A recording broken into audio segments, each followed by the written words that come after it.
Well, Mahe and I favor nothing missing, nothing broken, nothing absent from your lives that are needed. Let's just get it out of the way as I always do. 3 times 3, so mote it be. But it's the fourth turn that releases the key. I am that I am, and you are that you are, and that is enough. I come to you on the level, I will be plumb with my words, and I will leave you in the square. That all being said, welcome to From the Initiate. What's it like to be alive at the end of time? I was thinking about putting some music to this one. Anyway, the whole point of this podcast is to point to you or point out to you numerous things that have been said over the last few days that coincide with numerous things that I've said over the last few years, decades actually. So, where do we start? Let's start with this. You can go to Adapt 2030 with David Dubine, or you can go to Raised by Giants with Ryder Lee. He had a panel for his 200th show. I would strongly suggest that you go and listen to it, especially the middle part. But the whole conversation was excellent. Congratulations on 200 to Ryder Lee and Raised by Giants. The panel was Jay Widener. I will point out to you all right now, I did an interview with Jay Widener that you should listen to, expressly should listen to. It's in my No Apologies interviews. I believe I put it in my No Apologies Enough Said as well. Then I did a follow-up called A Look at the End of Time. Okay? I am going to suggest those two pieces of information to you as well. Now, all that being said, what's it like to be alive at the end of time? Think about this for a minute. What is it like to be alive at the end of time? Well, Sodom and Gomorrah knew. The people had gone insane. Sex, transgender, all kinds of other craziness. But see, here's the thing. Do not mistake what I'm saying for me being against gay people or lesbians or people who actually want to change their sexes. There is a difference between a cross dresser. There is a difference between gender dysphoria that teens get after puberty and actually being a transgender. Language, you all. At the end of the last cycle, language was all messed up. You wonder why there's so little left of us? It's because there was so little left of them.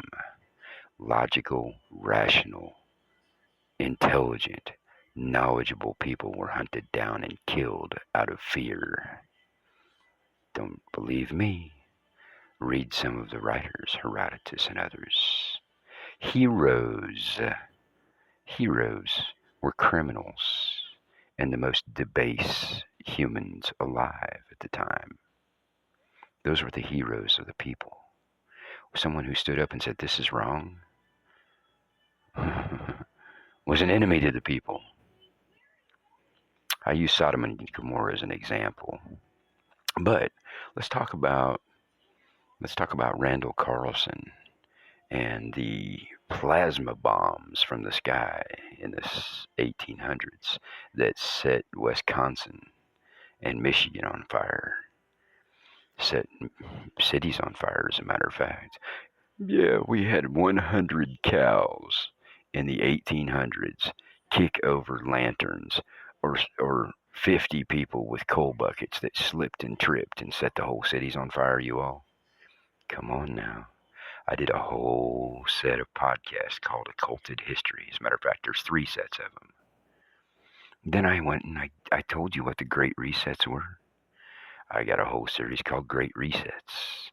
I got a whole series called Myths and Mystics. I've got a whole set of podcasts that are, I don't know how many in number at this point.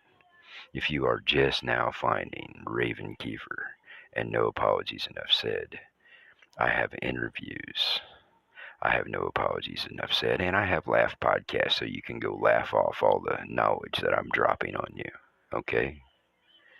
I don't want you all stressed out because that's not what this is about. What's it like to be alive at the end of time? I can tell you what it's going to be like to be alive at the end of time. If you're still here. You know, there's an old esoteric writing that says, those who are alive at the end of time are the blessed. I'm thinking, now wait a second, that is a mistranslation, and it is, because if you go back to the original language, it doesn't say be blessed.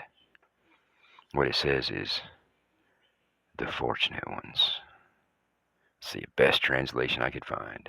Those who are alive at the end of time are the fortunate ones. So let me tell you about Raven's dream. Raven's dream started when I was 13, 14 years old. The first time I had it, scared the bejesus out of me. I had this dream. I was 13 or 14. I know I was because my gran was still living with me. That's my great-grandmother. Was still living in the house with me. So here's how it goes. Raven walks out on his deck, and he walks down to the ramp that goes out to the driveway, and he looks up. And a boy that comes up to almost his armpit walks out, stands beside him, and looks up and says, "What's that?" And Raven says to the boy, Raven being me in the dream, Raven says to the boy, "It's all right. That's the sky coming to visit. It'll be pretty tonight. Let's go eat." "I want to stand here for a few minutes. I want to watch." "Okay, we can watch for a couple minutes, but then we got to go eat." "Okay." And we watch as it looks like every asteroid in the galaxy has come to play pinball. And, the snow has melted. It has gotten cold somehow early because I got plants in my garden that look like they should be late summer or at least early fall. But there's snow out in the yard, and it's starting to melt really quick because it's gone from extremely cold, a really short summer. It's gone from extremely cold already to melting the snow. It's how hot it's got. It's actually gotten so warm that with snow on the ground and melting, we've got we got the doors open on the house because we just walk right back in the screen door and through the house and out onto the back porch where there's a ring of fire burning so that we can cook because there is no electricity. That's how concerned I am with the sky falling. All right. I have seen it so many times. I saw it the first time right after puberty. That's a long story. But then I saw it again when I was in my 20s. I was overseas. And I explained it to an African tribalman. And he looked at me and he goes, "We have stories like that from the past. It's supposed to come again." And after the second time I had the dream, I didn't worry about it. But I've had it again, you all. I've had it twice in 2 days. Twice in 2 days. That would be June 29th and June 30th. You see these movies and people are running. They're in a truck driving 80 mile an hour and they're outrunning a 5,000, 10,000, 15,000 mile per hour meteor. They're outrunning explosions that would, a pyroclastic flow can go 300 to 500 miles an hour. You're going to outrun it in a Jeep. You're going to outrun it in an airplane that has a top speed of 180 mile an hour. Why would you outrun it? I hear religious people claim that their beliefs are this and that and the other. And I tell you, don't believe or disbelieve me. That line in the middle will get you every time. Know or don't know. Those who are aware, those who have reached their peak, will be transformed in an instant. Now you think about that for a minute. transformed in an instant. Okay? Now let me go back and talk about the 1800s. People were running down the street, and the plasma dropped out of the sky and turned them into ash as they ran. You know the irony? If they hadn't have been running, do you think the plasma would have hit them? I'm asking that question for a reason. If they would have just stood where they were, out in the open, and watched the sky do its thing, or if they would have just went to the water to get away from the fires that were starting, do you think the plasma would have killed them? They ran in fear. Some people just fell over dead because they were afraid. Have you all heard these things before? Please note the way that my tonality is and my intonation is. I am dropping esoteric knowledge on you, step by step by step, from the very first podcast I did called Injectomania. Alright? Esoteric just means it's kept within a group. So if I could tell you what COVID was and how it was made, ignore the red herrings about Wuhan. They have to blame it on Wuhan because if it was made in North Carolina and then transported to Wuhan, everybody involved violated international laws, which means they are subject to the International Criminal Court in Nuremberg. That's the reason why it is so adamant, so important, that a no-name in China is the one who's guilty. All right? If you want to know about it, go back to Injectomania podcast. I've done several, and I've told you who did it, when it was made, how it was made, and blah, blah, blah. I'm not going through all that again. But every time the cycle has come to this point, men have waxed worse and worse. Okay? Now, I have talked about the electromagnetic effect on the brain numerous times for a reason. It's not hard to figure out, you all. The magnetic poles are moving much, much faster than what they are telling you. As a matter of fact, I would point out to you that right now the projected location that they have the North Pole and the projected location that they have the South Pole are about 110 miles off. About 110. Now think about that. That's a huge jump. Oh, did I mention that 110 miles, the anomaly of 110 miles was just 18 months.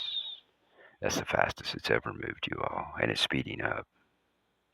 Just saying, it's speeding up. Now, all that being said, yes, there's some esoteric knowledge for you. Can't tell you my source, but I can tell you that the poles are not where they say they are. They're much further progressed.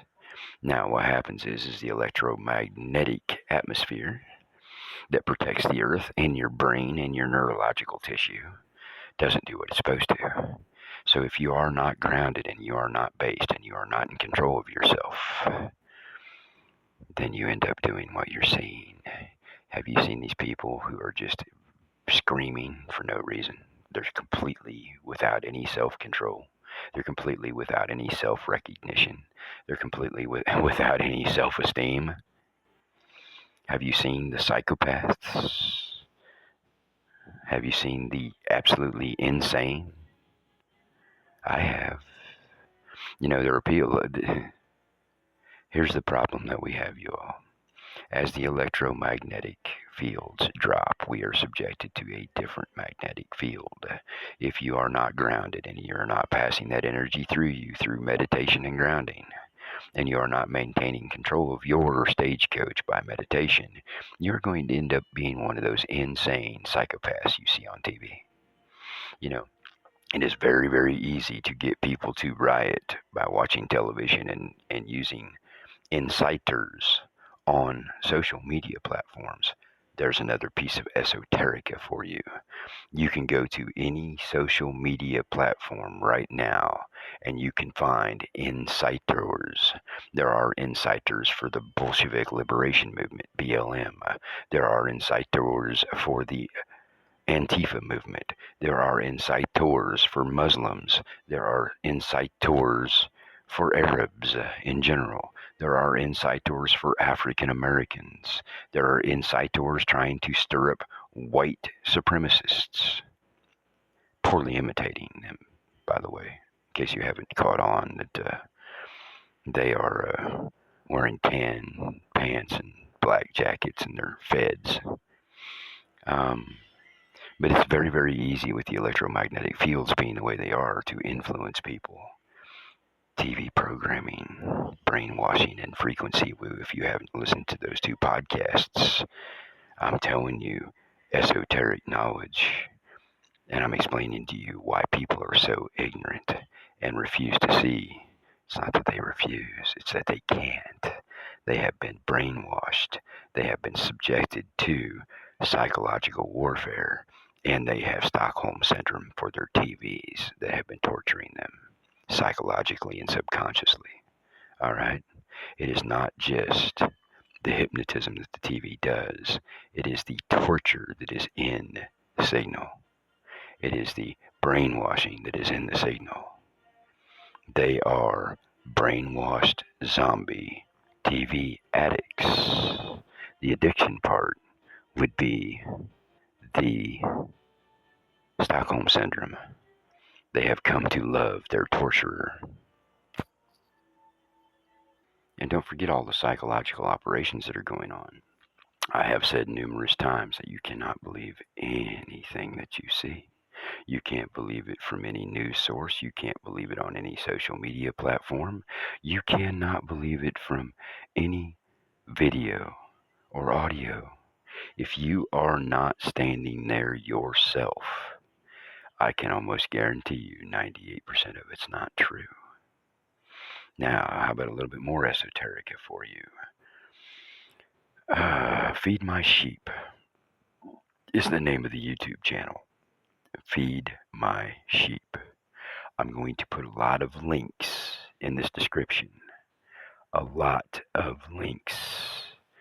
Feed My Sheep. I don't agree with his religious beliefs because my only religion is a cigar and coffee. However, the gentleman is absolutely spot on.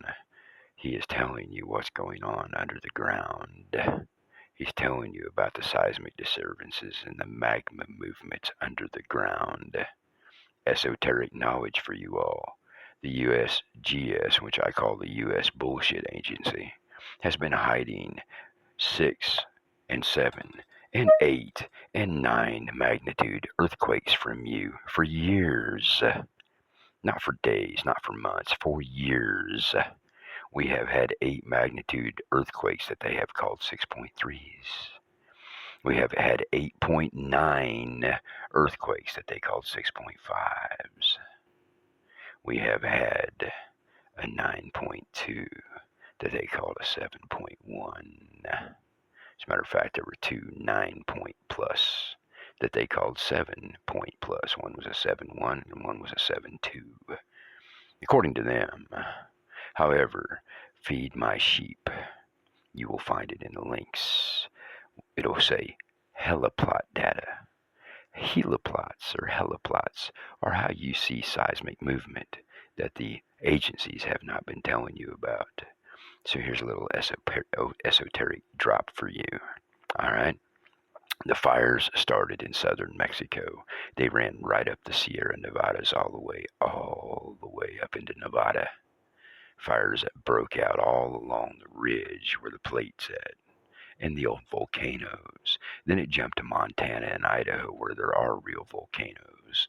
And then it jumped up into Canada along the fault line where there is an old volcanic field and tectonic plates. What you all haven't been told is that there are 4 supervolcanoes on the North American continent. It's a fact. There are 4 supervolcanoes on the North American continent.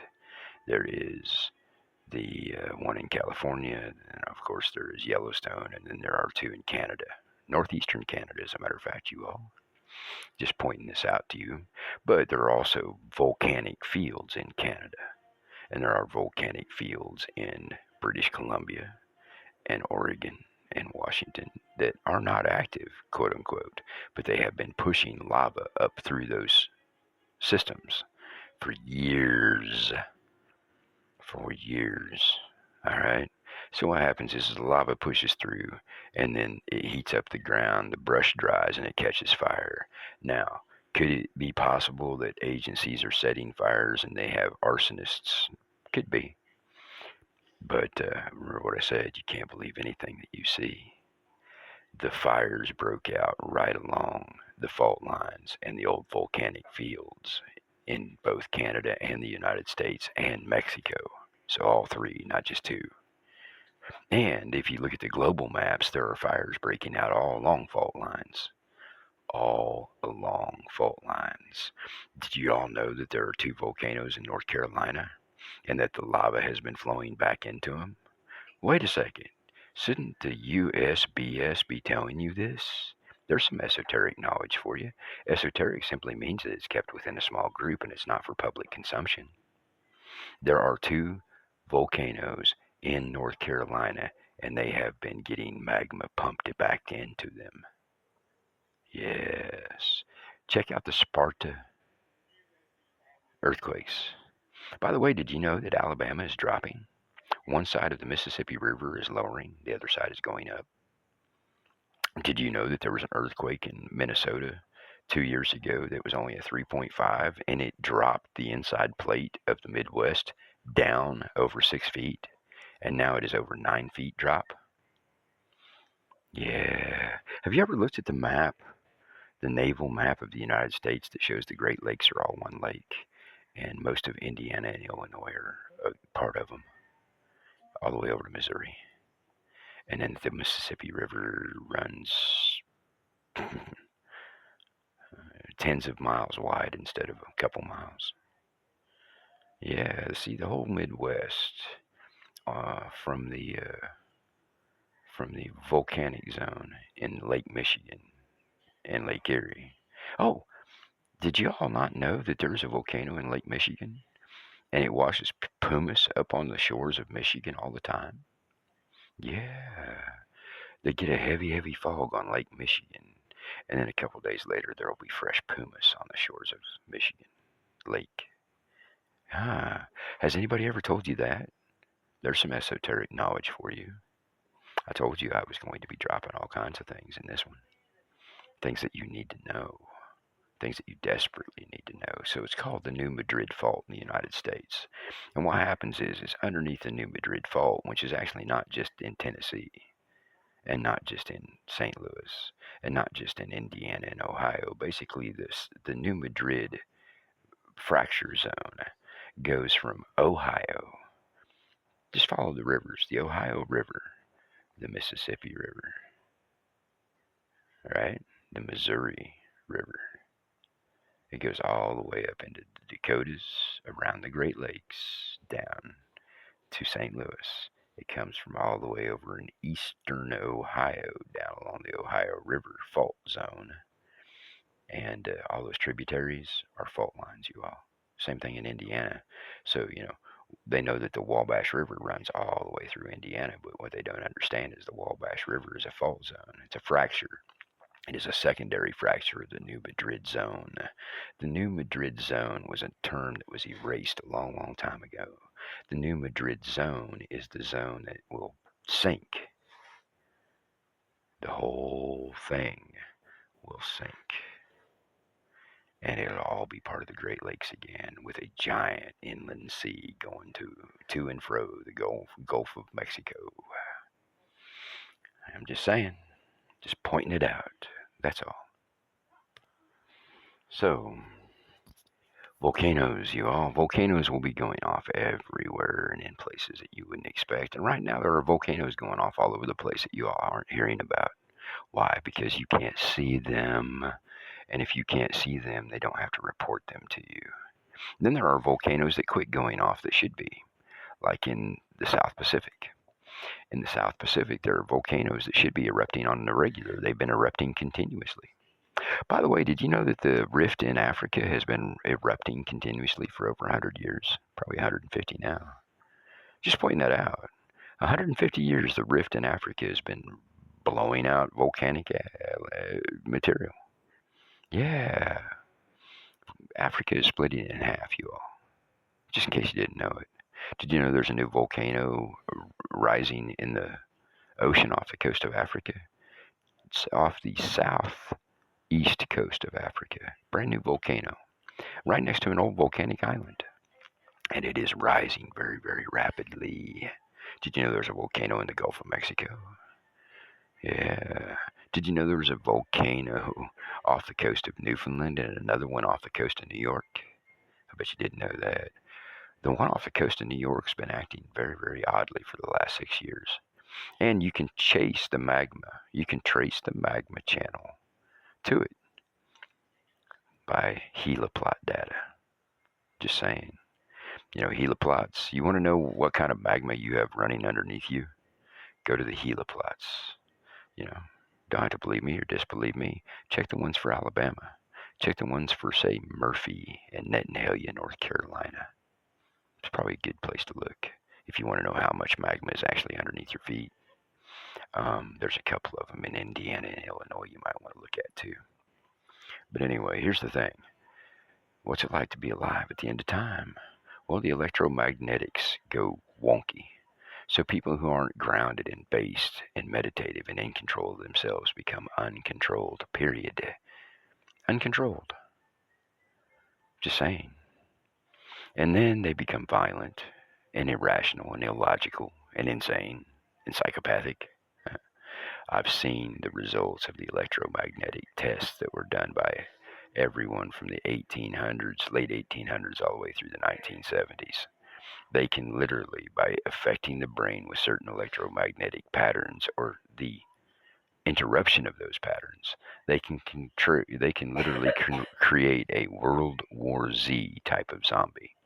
Why? Because you don't feel pain if your brain doesn't work the way it's supposed to. And literally, they are World War Z type of zombies. The one that they created, all it wanted to do was eat, have sex, and sleep. That's all it wanted to do. And when those drives hit, it would eat you. Just saying. If you did not feed it and it was hungry, and I say it at that point because there was no human left in that shell. There was no conscious entity connected to it anymore. All right?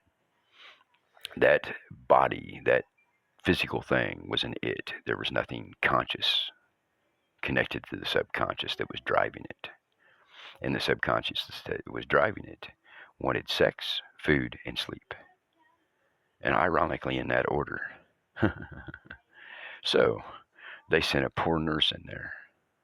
Yeah, sent a poor nurse in there. You all know what happened. That's what kind of people we've been dealing with all this time. That is their psychopathy. All right? And they did it to more than one. They didn't just create one World War Z zombie. They created many. Well, what we're looking at now, seriously, what we're looking at now is an electromagnetic field change that could create many World War Z type zombies. We already got zombies around us completely incapable of thinking on their own and completely incapable of controlling themselves. Seriously, completely incapable of controlling themselves. So, how much worse is it going to get as this thing flips? Now, something I need to point out to you. What's it like to be alive at the end of time? The end of time is sometime next year, according to the sky clock. I have talked about the sky clock numerous times, so let me lay it out to you again. We get from the Mayans December 21st, 2012, which is the correct date. Problem is they told you to look at the Gregorian calendar, and the Gregorian calendar is a freaking lie. The Gregorian calendar means less than the cow shit that you stepped in when you were 10. All right? Or the horse apple that you actually accidentally stepped on after a parade when you were 5. That's how much the Gregorian calendar actually means. It means zero, nothing, nada. December 21st, 2012 was May 5th, 2017. All right, 2017. You got that right, 2019. It was the same year as the eclipse. Give me just a second. So August 21st, 2017 was the Great American Solar Eclipse, right? Well, and then they talked to you about the solar eclipse from the 21st until the 23rd of September. Okay? Now, what's interesting, you can go back and look. September 23rd from 2010 to 2016. September 23rd was going to be the day. It was going to be the day of change. It was going to be the day of catastrophe. It was going to be this and that and the other. From 2010 to 2016, every year they promoted September 23rd as some big major ooh, ah, ah, hoo, right? In 2017, you had the eclipse on August 21st, and they literally talked about it until the end of September. But what didn't they talk about in 2017? They didn't talk about September 23rd. See, it's called misdirection, just like, are you ready? Just like the Mayan calendar being December 21st, 2012. They told you the truth and they lied to you at the same time. Now, what they did is from 2010 to 2016, they lied to you while telling you the truth. September 23rd was a major day. It was going to be a major day, but they made it a major day when it wasn't. So when it actually was, nobody paid attention. And then they used the eclipse of August 21st for the next 6 weeks to cover the airwaves and to cover up everything that people were screaming at the time, including myself. Hey, look, it's September 23rd, 2017. And Revelation 12:4 was clearly evident in the sky. Virgo was standing on the moon with a crown of 12 stars. That would be the 9 stars of Leo and the 3 wandering stars, which were Saturn, Jupiter, and Venus. So she had 12 stars for her crown. And then, no, I'm sorry, it wasn't. Saturn was in her stomach. The sun, Saturn, was in her stomach. It was Jupiter, Venus, and Neptune. Anyway, my whole point here is that the 3 wandering stars were above Leo, so that made 12. The 9 stars of Leo and the 3 wandering stars, with Saturn in her belly, the sun. In retrograde, he flies out of her stomach at 42 weeks. Well, wow, wait a second. 42 weeks, isn't that how long a woman carries a baby? So she gives birth to the sun, Saturn, and he goes into the mouth of the Drago constellation on September 23rd, 2017.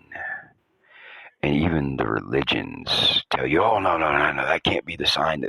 That can't. It's exactly what was described. It said all the signs will be in the heavens for all to see.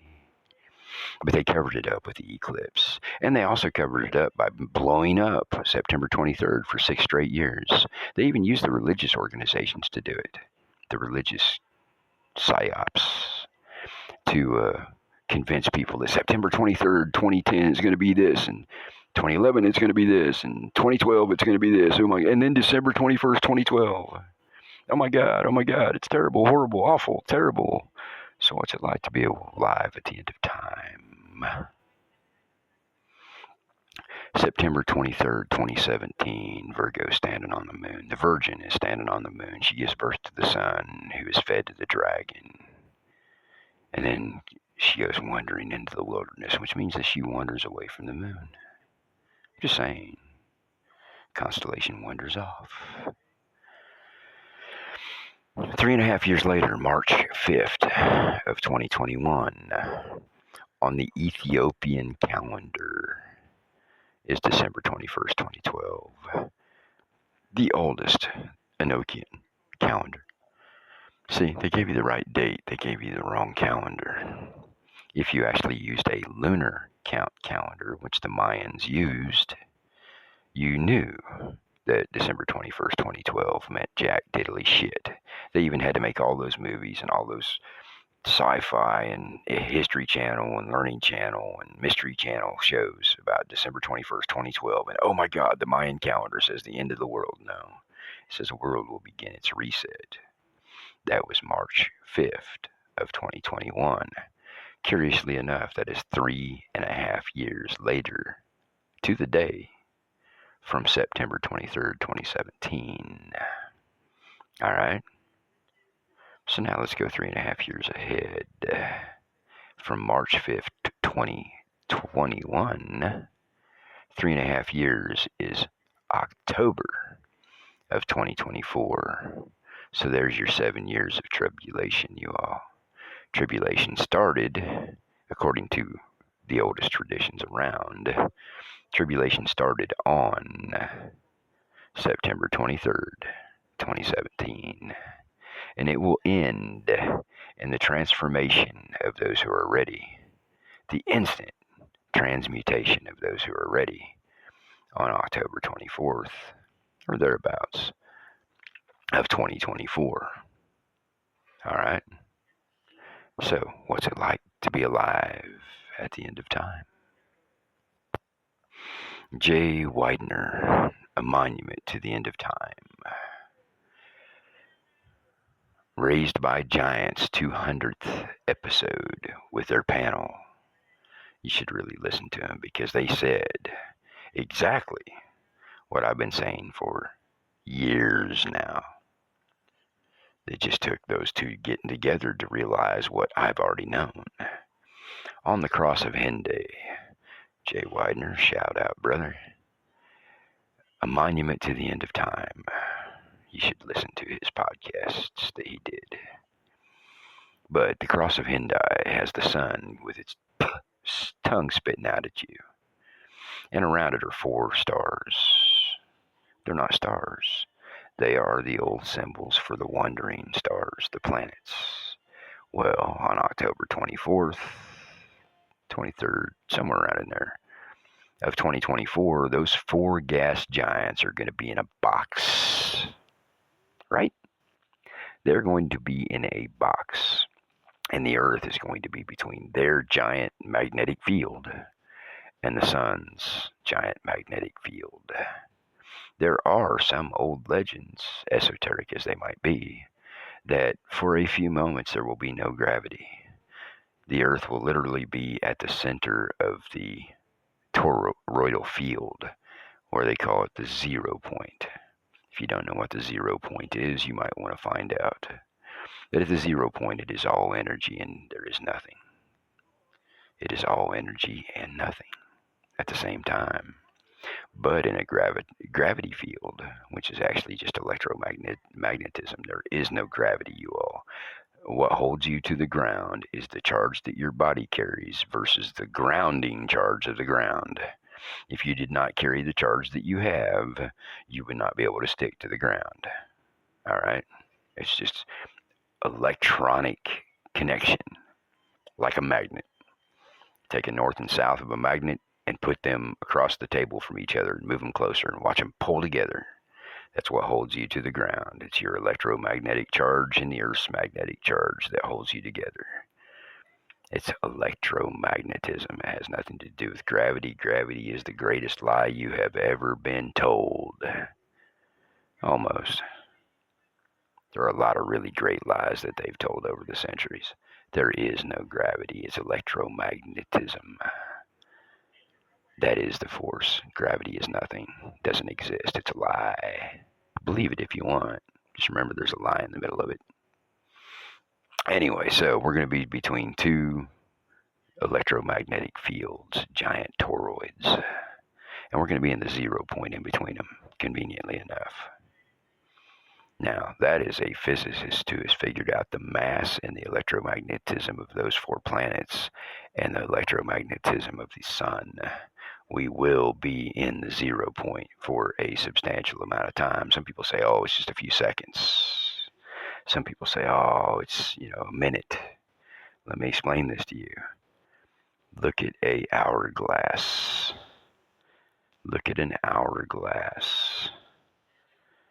There is not a singular point at the middle of an hourglass. You have to go through the whole center from one side to the other to get away from that 0 point. Go look at Tesla's energy generation. Go look at a magnet's sphere of influence. The Earth has to pass through that. If you read the esoteric writings the way that it says, 7 days. So for 7 days, we might not have any gravity. Either that or, I don't know. I just know we're going to be in the 0 point, which should be interesting if you think about it. What's it like to be alive at the end of time? We have to pass through a 0 point between two toroidal fields where it should be all energy and nothing else. Or should I say it should be all and nothing. Now, between now, which is July 1st of 2023, and October of 2024, we have to go through that field already this year. Okay? We have to pass through that field. And as we pass through that field, and they're all gathered up, you all, already. We're going to pass through that field, but it's not going to be as strong. There will be no 0 point. However, it is going to affect the Earth's magnetism further. It's going to affect the Earth's volcanism and tectonics further. It's going to affect a lot of things. You know, it is not climate change. If you want to know what's going on with the climate, I go back to David Dubine. The Tonga eruption added 10% more moisture in the air. So what's going to happen here around August is the media are going to tell you that the CO2 is so terrible that it's destroying the ozone over the Antarctic. No. Go back and listen to David Dubine after the Tonga eruption, and you will find out that the amount of water shot into the extreme high atmosphere created ice nucleation. Ice nucleation destroys ozone, and that is what has happened. As the air currents have pushed that vapor in the air over the Antarctic Circle, it is eliminating ozone. The ozone depletion this year at the Antarctic Circle will be immense. Something else to point out is the ozone is depleted, the electromagnetism changes even more. What's it like to be alive at the end of time? Well, so we go past that zone this year, and it will start very shortly, you all. Sometime in August, we'll start going through the bowling alley that I've talked about numerous times. We are not a pin, and we are not the ball. We are a fly that has somehow landed on the bowling alley. And we do it every 12,000 years. Somebody pointed out, well, it happened in 79 AD. Well, go back and look at the history of 79 AD. Whole civilizations were destroyed. Whole empires fell in 79 AD. Actually, it started in 76 AD and continued all the way through 110 AD. Does that tell you anything? What's it like to be alive at the end of time? And that was a minor issue, you all. That wasn't the worst. Wasn't even close. But this year, just as the flares, well, let me go back to last year. Last year in 2022, I said that we should start seeing solar flares of extreme magnitude as soon as we got between the first gas giant and the sun. Why? Because we're in the way. The sun doesn't give a rat's ass about the earth. The earth is a grain of sand in the grand scheme of things. But the sun really does like to shoot shit at the other suns, which are Jupiter and Saturn and Neptune and etc. All right. And it doesn't really like Venus or Mars very much either. But Venus isn't Venus. I've said this numerous times. Venus is Mercury, and Mercury is Venus. They inverted the names a long time ago to confuse history. They don't want you to understand that Mercury did go flying by with a tail behind it. And as it did, it pushed Venus out of its orbit. And Inanna went into the hall of the gods and was destroyed with one look, and was hung on the walls of the hall of the throne of the sun for all to see what happens if you trespass. That is Venus. Venus is the planet closest to the sun that is completely fried. And Mercury, with his two wings like a comet, is what everybody calls Venus today. I've said this numerous times, and the proof is there. Venus is a comet with two wings going the opposite direction of everything else. No, that is Mercury, and Venus is hanging dead in the Hall of the Sun. So now we come to Velikovsky. Velikovsky tells you about the war in the heavens. Velikovsky tells you a lot of things, and then he intentionally messes one thing up for some reason. I tell you, they have a habit of telling you the truth while lying to you, or lying to you while telling you the truth. It's something they have to do, or a lie of omission.